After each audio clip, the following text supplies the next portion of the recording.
tadi kalau kelompokan yang disebab dengan berbentuk cairan, kalau pada laki-laki itu kan keluar cairannya dari saluran kencingnya.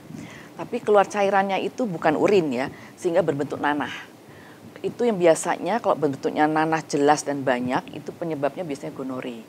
Kalau yang infeksi chlamydia atau infeksi yang non-gonore, karena infeksi non-gonore penyebabnya juga banyak selain chlamydia, itu biasanya nanahnya agak lebih kurang kental dibandingkan dengan gonore. Selain itu kami juga melihat masa tunasnya atau masa inkubasi. Umumnya gonore itu terjadinya lebih cepat, 2-5 hari setelah terjadinya hubungan seksual yang kita curigai, umumnya sudah keluar. Tapi kalau yang infeksi yang non-gonore, yang paling sering infeksi chlamydia, itu masa inkubasinya bisa lebih lama, bisa sampai 3 minggu. Jadi ceritanya itu setelah 3 minggu dia melakukan hubungan seks yang kami curigai, itu kemudian baru timbul gejala. Nah, yang pada perempuan itu agak lebih susah. Karena gonore maupun chlamydia ataupun yang non-gonore tadi, seringkali justru tidak menimbulkan gejala.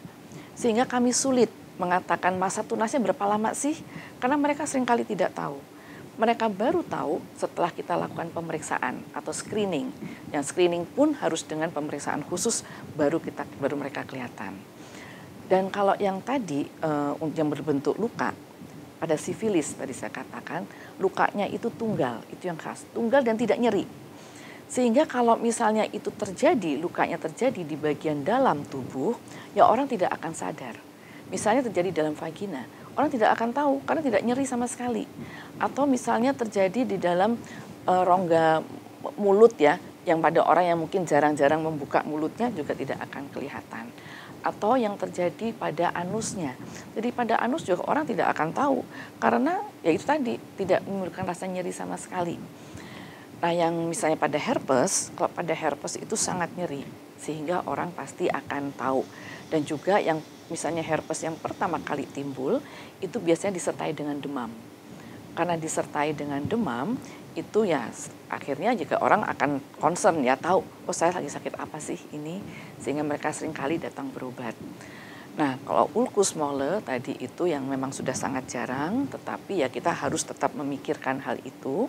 Nah itu lukanya lebih besar dan banyak juga dan ada rasa nyeri. Nah yang berupa tonjolan yang paling sering adalah kutil. Itu bentuknya seperti kutil, betul-betul kutil. Jadi ada tonjolan bahkan kadang-kadang seperti kembang kol.